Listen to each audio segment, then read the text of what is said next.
Boa noite, voltamos aqui ao vivo do terceiro Salão do Livro Político. Essa é a nossa última entrevista do último dia do salão. Eu diria que a gente fecha aqui com chave de ouro, para usar uma expressão já muito batida, porque recebemos aqui o ex-ministro e presidenciável Ciro Gomes. Ciro, obrigado por nos atender nessa entrevista. O Ciro daqui a pouco vai falar aqui para uma plateia no Tucarena, então vamos tentar aqui ser bem objetivos. Eu começo, Ciro, você imaginava um resultado diferente do que está acontecendo hoje no Tribunal Superior Eleitoral? Imaginou que existiria alguma chance do Temer ter sido cassado pelo tribunal?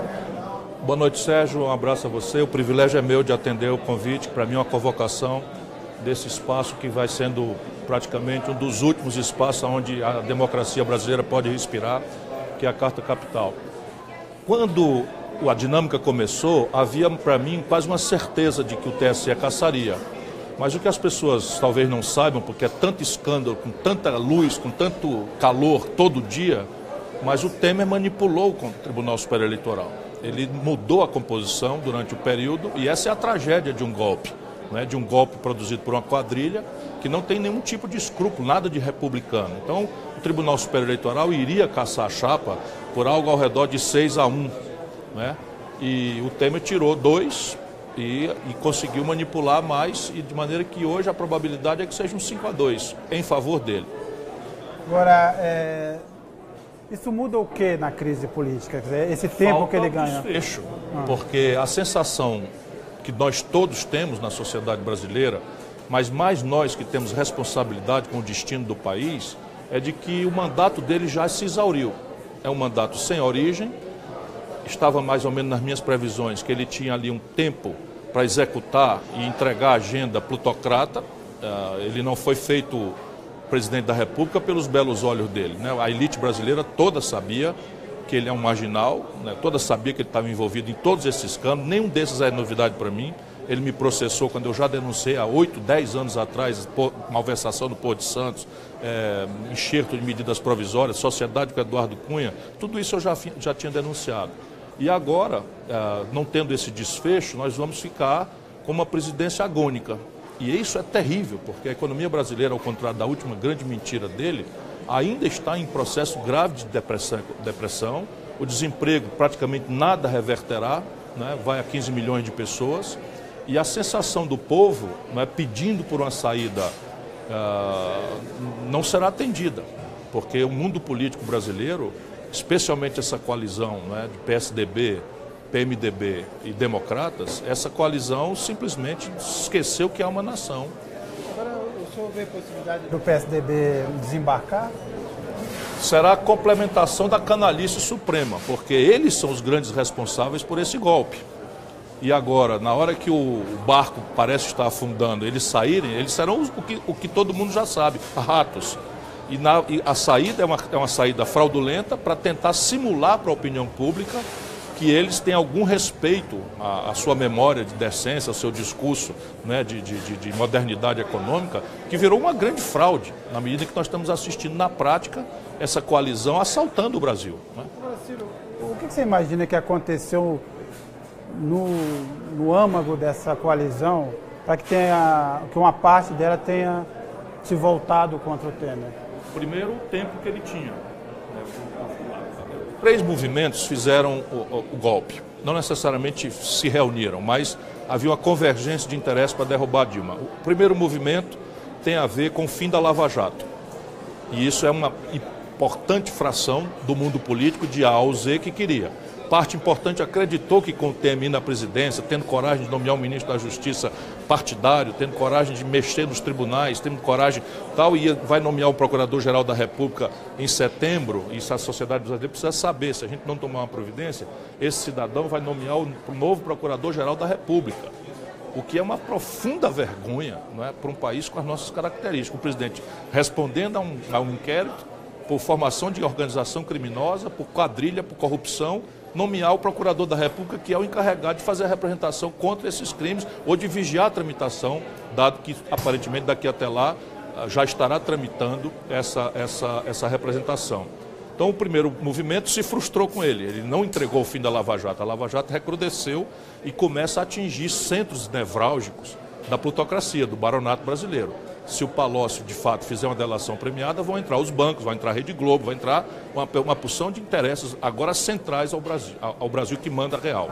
O segundo é o controle do centro orçamentário para gerar excedentes e fazer a receita pública, né, ser desviada para o saco sem fundo da dívida. Dois erros graves: aumentou em termos reais os juros e perdeu o passo de recuperar, e despencou a receita. E saiu, Michel Temer, saiu fazendo concessões, né, dando dinheiros e perdões de dívida, etc., de maneira que o buraco fiscal primário brasileiro esse ano provavelmente será de 150 bilhões de reais. Então também extraiu esse epicentro do segundo coisa. E o terceiro é a agenda internacional. Né? Essa ele entregou com certa brevidade, porque o povo não presta muita atenção, mas ele já acabou com a lei de partilha, está avançando para eliminar o conteúdo nacional, entregando o petróleo, e desmontou a presença do Brasil nessa alternativa de política externa que são os BRICS. Né? Mas esses dois grandes interesses, mais o fato dos gangsters da JBS serem um dos três maiores financiadores da Globo, explica por que nós estamos vendo essa fissura. Agora, no eventual queda do Temer e uma eleição indireta via Congresso, esta eleição seria capaz de conduzir esse país até 2018? Poderia, se houvesse um mínimo de compostura, e não há. Essa é a minha angústia. Né? Nós hoje tiramos no PDT a posição de lutar por eleições diretas, nós consideramos isso uma obrigação, mas eu vejo com muita dificuldade um Congresso que é, por sua maioria, de golpistas e salafrários, não é? Abrir mão do poder de empolgar a presidência da República para promover um grande fim de festa, acreditando que o povo vai ficar quieto em casa, como lamentavelmente, salvo aqui e ali manifestações relevantes. Nós precisamos chamar o povo para a rua, esquentar os protestos, sabe? Por que não está indo? Eu acho que o povo brasileiro está com a sensação de que todos somos iguais, porque isso também eles estão querendo provar. Há um enorme esforço para tentar igualizar todo mundo, de maneira que hoje praticamente nada que é sadio na sociedade quer se acompanhar de político de nenhum partido. Ou se acompanha apenas daqueles políticos que aceitam ir para um gueto, não é? De reverberar demagogicamente essas interdições. E aqueles que têm a ver com a questão do país mesmo, que têm experiência, enfim, que já manejaram a administração pública, esses agora parecem ser personas inconfiáveis até que se prova o contrário. Isso se deve à frustração com o Lula e com a frustração com o Aécio. Não é pouca coisa que se abateu sobre o nosso povo, não. Agora, Ciro, voltando à questão, quer dizer, um governo eleito indiretamente, no fundo, só prolongaria essa agonia, né? Sem dúvida. E hoje, a preço de hoje, quem estaria eleito seria o atual presidente da Câmara, que também é investigado na mesma Operação Lava Jato, pelas mesmas razões, que não tem nenhuma vivência, mas que está incensando ali o baixo clero, que se movimenta por migalhas fisiológicas e corruptas. Infelizmente é uma tragédia enorme essa que se arrasta no Brasil. Agora, Ciro, quer dizer, olhando um pouco hoje essa votação no tribunal, me chamou particularmente a atenção a uma disputa entre o Herman Benjamin e o Gilmar Mendes, porque o Benjamin expôs a incoerência do nosso amigo Gilmar Mendes, que em 2015 reabriu esse processo com um argumento e agora usou o argumento contrário para tentar barrar, né? Quer dizer, isso mostra um pouco também de como a justiça também deixou de cumprir seu papel nesse para não entrarmos em pânico, nós precisamos ressalvar a instituição judiciária. Mas o que eu tenho assistido, a partir, por exemplo, desse tipo de comportamento do ministro Gilmar Mendes, me deixa gravemente inseguro com relação ao Estado de Direito Democrático, que não temos mais.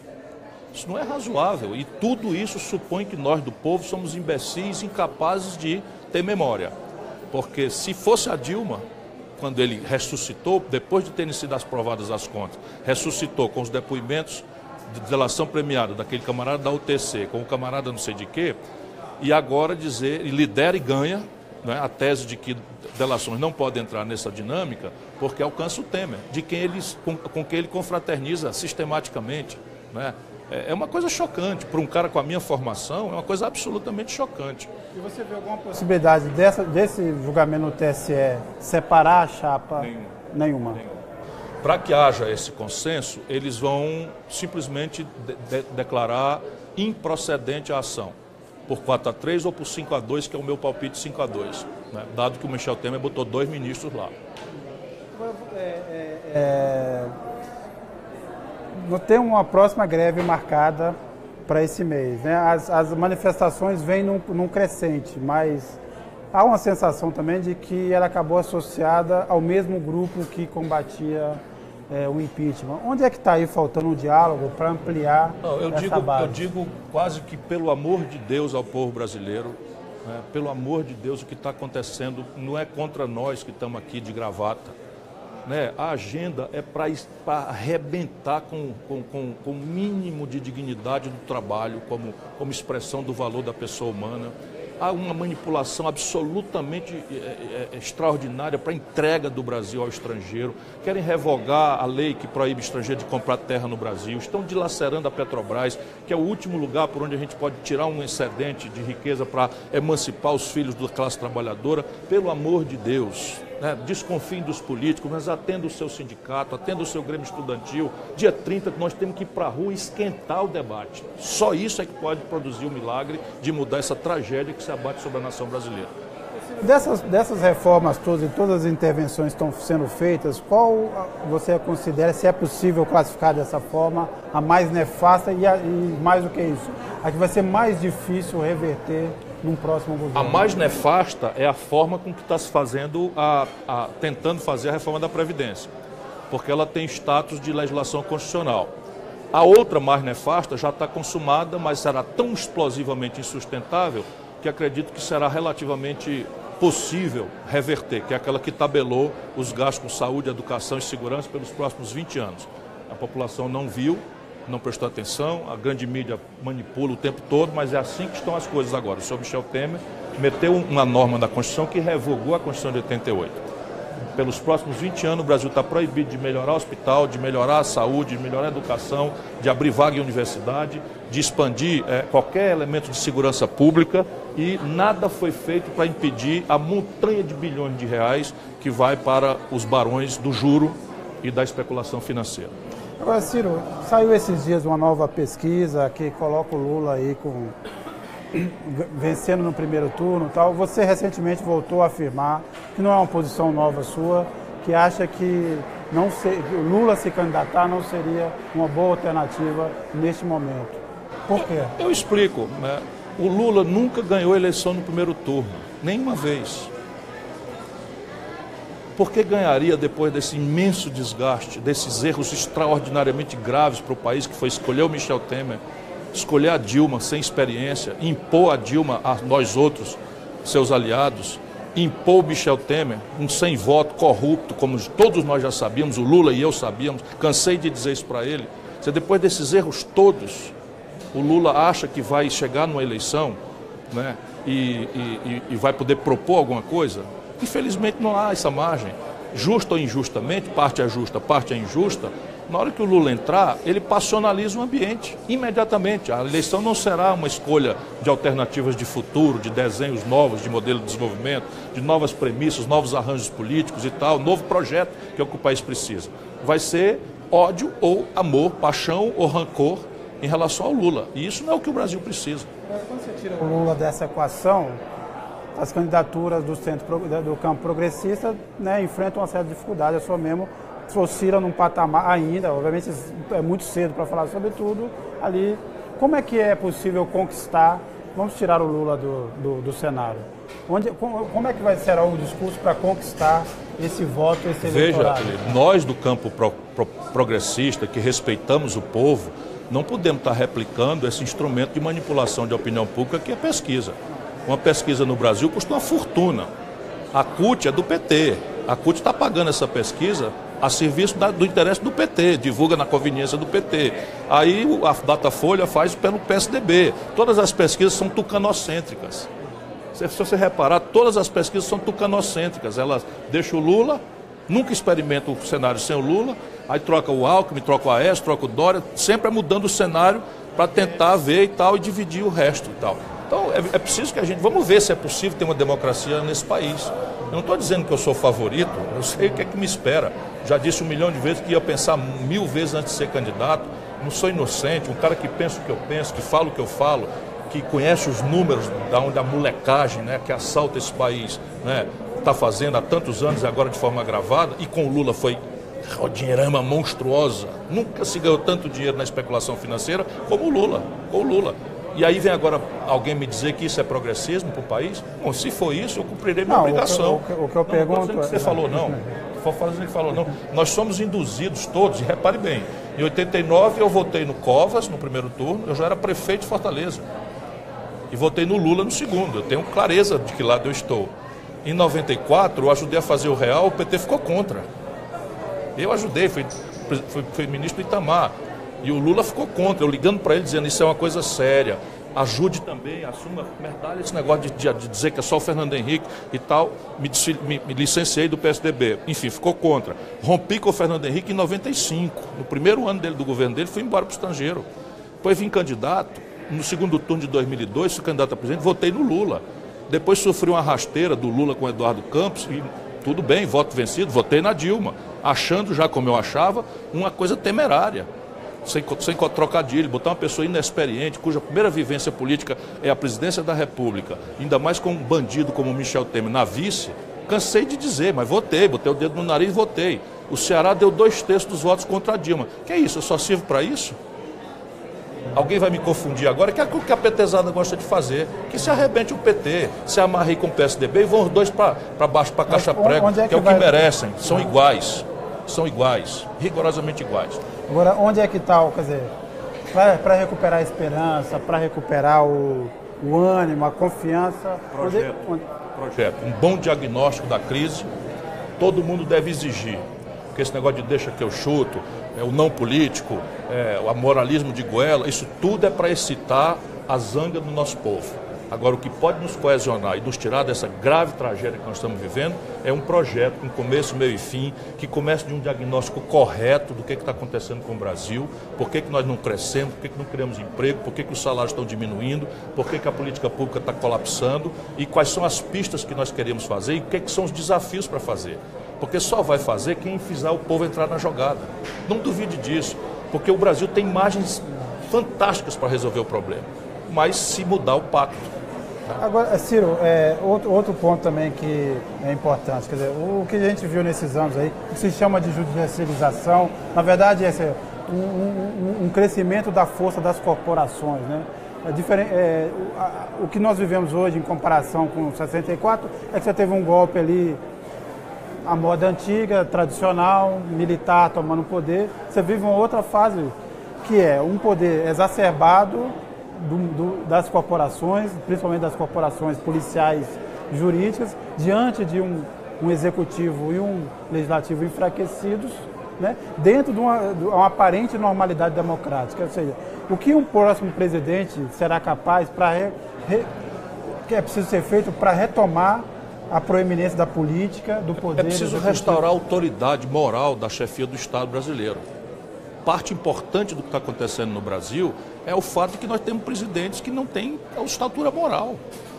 Você imagina, se você começa a entrar numa lógica, né, de um lado apego a luxos da burguesia, de outro lado, né, ao desfrute, né, e não sei o que e tal. Quando na pura e desbragada corrupção, se você loteia a República, né, já sabendo que o loteamento vai ser para os outros roubarem, você não tem a menor condição moral de enfrentar, por exemplo, uma liminar aberrante, injurídica, inconstitucional e violenta, sob o ponto de vista institucional, como aquela do Gilmar Mendes, que proibiu a Dilma de nomear o Lula ministro. Aquilo, como foi frontar a Constituição, era de não ser obedecida, pura e simplesmente, com respeitosa comunicação ao Supremo, de que por violar frontalmente a Constituição no seu artigo tal, que afirma a interdependência e a harmonia entre os poderes, e que é franquia livre de nomeação pelo presidente de seus ministros no presidencialismo, aquela atitude foi absolutamente nula de origem. E isso que aconteceria imediatamente, você tem um grande debate, que até o Renan foi capaz de fazer, e a Dilma não fez. Essa é a questão. Né? Se você nomeia ministros, né, porque é partidário, porque não tem autoridade e chama ministro pelo prenome Você vai fazendo. A Polícia Federal agora faz o que acontece, se exibe, dá declaração, Ministério Público dá declaração política e não sei o que, não acontece nada, você não confronta. Isso é uma tarefa política, não é uma tarefa regulatória, é uma tarefa política. Agora, Ciro, muita gente defende uma Assembleia Constituinte. Primeira pergunta, você acha que a Constituição de 88 precisa ser reformada? E se uma Assembleia Constituinte... Esse é um grande erro da nossa tradição direito positivo lusitano. Nosso problema não é a norma, essa Constituição é muito novinha, muito novinha. O problema é que quando os políticos se despedem do povo, quando acaba a eleição, eles se reúnem cercados pelos lobbies, grupos de pressão e corporações. E aí fazem um desenho que não consulta a realidade do país. Então você tem uma Constituição que já desde a origem, tem textos meus, ela é um atentado à aritmética básica. Certo? Ela não fecha a conta. Mas não é essa a grande questão. A grande questão é que ela é principiológica. Então você diz assim que o salário mínimo tem que ser garantido de maneira que garanta todas as necessidades básicas de alimentação, vestuário, moradia, não sei o que e tal. Ainda tem o despudor de botar uma vírgula e dizer, e lazer. Então é uma Constituição principiológica. E se você fizer outra principiológica, vai dar na mesma contradição. Percebe? Nosso problema não é esse. Porque não há uma engenhoca que substitua um cidadão treinado democraticamente na defesa dos seus direitos, no estabelecimento de uma vinculação eficaz entre o seu voto e a conduta do seu representante. Isso é o que falta ao Brasil, mas falta porque não temos democracia. Tínhamos 27 aninhos de democracia do seu ponto de vista eleitoral, já está interrompida. Até mesmo sem voto, corrupto, chefe de uma máfia de gangsters, governando o país, com o assentimento dos tribunais superiores. Ciro, para a gente terminar, você acha que essa crise política barra o avanço das reformas ou não? Eu acho que crise política, mas aquela greve do dia 28 passado, nós vencemos a parada, ou pelo menos ganhamos uma etapa importante no enfrentamento dessa agenda antipovo, antinacional e antipobreza, especialmente, antitrabalhador. Porque o povo foi para a rua de uma forma muito expressiva. Por isso é a única saída que eu confio que pode acontecer. Ciro, muito obrigado. Quem nos acompanhou, muito obrigado. Daqui a pouco o Ciro vai falar aqui para uma plateia no Salão do Livro Político, no Tuca Arena. Muito obrigado por aceitar nosso convite. Obrigado a todos. Boa noite.